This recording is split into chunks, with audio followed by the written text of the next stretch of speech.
konseling trade factor. Dengan contoh kasus, bingung memilih jenjang kuliah di D3 atau S1 dengan konselor bernama Sari. Sari merupakan siswa dari kelas 12 IPA SMA Bunga Bangsa. Ia merupakan murid yang pandai dan rajin. Setiap tahun, Sari berhasil mempertahankan posisinya sebagai juara 1. Sari pernah mengikuti tes minat bakat yang diadakan di sekolahnya. Dari hasil tes tersebut, Sari disarankan untuk masuk ke jurusan ilmu keperawatan. Selain itu, Sari mendapat usulan dari beberapa guru di sekolah untuk memilih melanjutkan ke jenjang S1. Hal ini sejalan dengan cita-cita Sari ketika awal masuk SMA untuk menjadi perawat lulusan strata 1. Dengan demikian, Sari merasa mantap akan melanjutkan studinya di ilmu keperawatan sesuai saran dari tes bakat minat dan yang diikutinya. Namun beberapa minggu ini Sari merasa resah, gelisah, dan bingung. Sari bahkan tidak dapat berkonsentrasi dengan baik terhadap pelajarannya. Ia kemudian datang menghadapi konselor sekolah agar dapat membantunya dalam mencari jalan keluar permasalahannya tersebut. Sari merasa bingung karena ia memiliki harapan yang berbeda dengan orang tuanya. Sari menginginkan menjadi perawat lulusan S1, sedangkan orang tuanya menginginkan Sari untuk mengambil jenjang D3. Alasan orang tua Sari adalah karena Sari merupakan anak pertama yang diharapkan dapat membantu orang tua dalam membiayai pendidikan ketiga adiknya. Dengan mengambil D3, maka Sari bisa lebih cepat lulusnya dan mendapat pekerjaan. Orang tua Sari juga beranggapan tidak mampu membiayai Sari untuk kuliah S1 karena akan membuat biaya bertambah banyak. Sedangkan ayah Sari hanyalah seorang petani biasa. Berdasarkan contoh kasus di atas, berikut cuplikan videonya. Ayah, ibu, nanti setelah lulus SMA, Sari akan mengambil kuliah. Wah, bagus. Ayah dan ibu sangat mendukung itu. Sari rencananya mau ambil jurusan apa?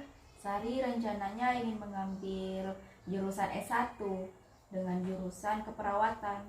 Kenapa tidak D3 aja, Nak? Karena biar kamu cepat lulus, biar cepat kerja. Adik-adikmu juga membutuhkan biaya.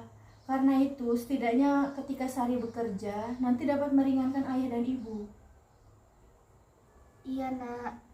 Ayah dan ibu tidak akan mampu membiayai kuliahmu jika kamu menempuh perkuliahan selama 4 tahun. Karena membagi biaya lagi kepada adik-adikmu. Kamu tahu sendiri kan, pekerjaan ayahmu hanyalah seorang petani. Iya ya, ibu. Nanti Sari coba pikir-pikirkan lagi.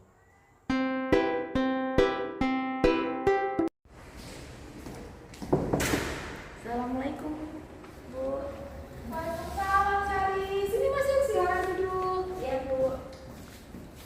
Tumben sendirian, biasanya sama teman-temanmu. Iya, Bu, teman-teman lagi istirahat ke kantin. Oh, begitu. Gimana kabarnya? Alhamdulillah baik, Bu. Begini, Bu, kedatangan saya ke sini ada yang ingin saya ceritakan, Bu, kepada Ibu. Boleh, nanti ibu kalau misalnya ada yang kamu ceritakan saja. Kalau misalnya ibu bisa bantu, ibu akan bantu. Jadi coba kamu ceritakan apa yang kamu mau ungkapkan. Baik, Bu, jadi gini, Bu.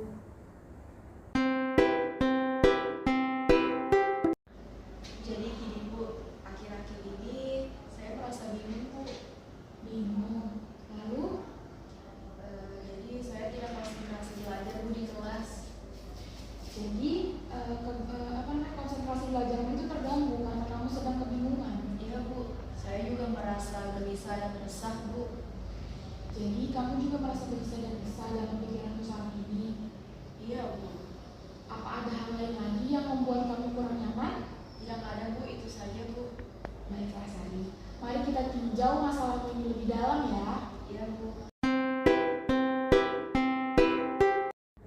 Tadi kamu mengungkapkan kalau kamu merasa bingung. Selain itu, kamu juga merasa gelisah. Kamu juga merasa resah juga nih. Jadi, apa boleh ibu tahu apa yang membuat kamu menjadi seperti ini? Jadi gini, Bu, karena saya sudah kelas 12, jadi nanti ketika saya lulus saya ingin melanjutkan ke perguruan tinggi, Bu. Ya, terus? Terus itu cita-cita saya ingin masuk kepada jurusan keperawatan dengan mengambil jenjang S1, tapi tidak sejalan dengan keinginan orang tua saya, Bu. Sepertinya antara kamu berbeda ya tentang pendidikan Sari. Baiklah, coba kamu ceritakan yang menjadi perbedaan nih antara harapanmu dan orang tuamu. Kalau orang tua saya itu Bu, kepingin saya D3, namun saya kepingin S1 Bu. Apa kamu tahu kenapa orang tuamu itu menyarankan kamu untuk mengambil diploma saja? Karena melihat kondisi keuangan keluarga saya yang sangat tidak memungkinkan Bu, karena ada adik-adik saya juga Bu. Baiklah, saya memahami maksudmu. Coba sekarang kita teliti dirimu lebih dalam. Apakah kamu ingat dengan hasil tes minat bakat yang kamu ikuti kemarin? Iya Bu, saya ingat, saya masih mempelajari tes itu Bu. Bagus sekali. Ternyata kamu termasuk orang yang mempertimbangkan dulu sebelum berbuat. Apakah hasilnya sesuai dengan keinginanmu untuk mengambil jurusan itu? Iya Bu, sesuai Bu. Sangat cocok untuk jurusan saya ketika saya ingin memasuki jurusan keperawatan. Lalu bagaimana dengan sifat negatif dan positifnya? Kalau sikap negatif saya itu untuk penyesuaian diri saya kepada orang lain itu sangat rendah Bu. Untuk sikap positif saya itu saya rajin, teliti, dan juga tekun. Jadi kelemahanmu itu terletak pada penyesuaian di lingkungan baru ya? Iya Bu. Bagaimana dengan moto hidupmu Sari? Moto hidup saya itu Bu, yaitu berusaha dapat bermanfaat bagi orang lain dan dapat membantu orang lain. Baiklah, nanti setelah lulus apakah kamu sudah menentukan ingin masuk ke PT mana? Sudah Bu, waktu itu saya pernah tes di perguruan tinggi negeri terlebih dahulu Bu, seperti di UI dan UGM. Kalau tidak diterima, saya akan melanjutkan perguruan tinggi swasta Bu. Lalu bagaimana dengan pilihan orang tuamu? Orang tua saya menginginkan saya untuk masuk di perguruan tinggi negeri saja Bu, dengan mengambil jurusan dengan waktu D3. Sampai sini sudah terlihat jelas perbedaan harapanmu dengan orang tuamu. Itu Bu, untuk itu saya bingung Bu, saya tuh harus pilih yang mana Bu. Baiklah, mari sekarang kita coba solusinya bersama-sama ya. Ya. Baik, di awal tadi kamu bilang kalau kamu itu sedang bingung, belajarmu pun jadi tidak bisa konsentrasi, serta kamu juga gelisah kan, juga resah. Nah, semua hal itu tuh terjadi karena kamu itu sangat kebingungan untuk menentukan jenjang antara S1 atau D3.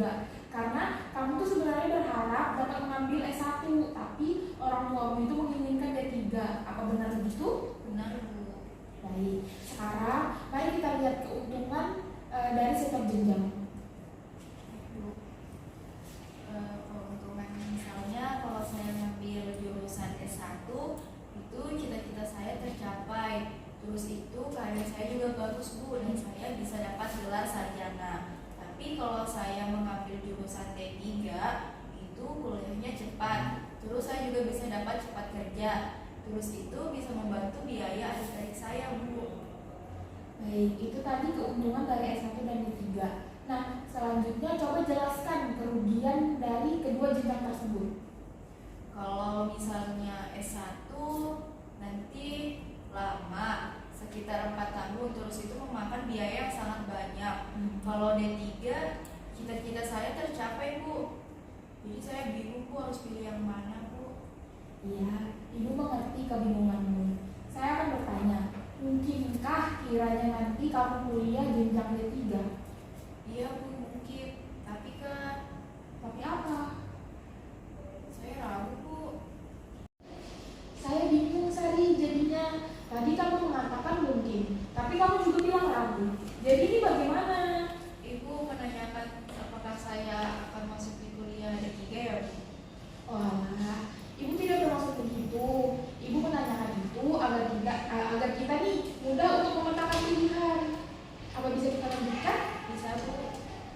Baik. Saya akan bertanya lagi nih. Inginkah dan bisakah kamu jika nanti kamu kuliah D3? Bisa Bu. Bingung Bu, karena kalau dipaksakan nanti saya tidak semangat untuk kuliah Bu. Tidak semangat bagaimana maksudmu? Karena itu bukan dari keinginan saya Bu. Ibu sangat tidak setuju dengan apa yang kamu utarakan tadi. Bagaimanapun juga, kamu harus tetap semangat. Karena kalau kamu seperti itu, maka kamu tidak akan berhasil. Iya Bu. Baiklah, sepertinya pikiranmu sekarang ini sudah terbuka. Jadi, apakah kamu akan mengambil S1 kira-kira? Iya Bu, sepertinya saya akan mengambil S1 Bu. Sepertinya kamu sudah membuat keputusan yang tidak dapat diganggu ya Sari. Lalu, mengenai harapan orang tuamu tentang D3 bagaimana? Ya itu Bu, saya masih bingung Bu, apakah Ibu ada saran? Baiklah, tapi sebelum Ibu memberikan saran, Ibu ingin bertanya sama kamu nih. Jika kamu memutuskan kuliah S1, lalu bagaimana dengan biayanya? Sedangkan kamu tahu orang tuamu itu tidak mampu mengeluarkan uang lebih banyak lagi. Nanti ketika saya kuliah, saya akan mencoba mencari perguruan tinggi. Terus itu nanti saya mencoba mencari pekerjaan Bu. Jadi nanti di perguruan tinggi tersebut, saya bisa mencari beasiswa sambil bekerja Bu. Apakah kamu nanti itu tidak terganggu dengan waktu yang terbagi seperti itu? Tidak Bu, saya yakin Bu, saya bisa membagi waktu saya Bu.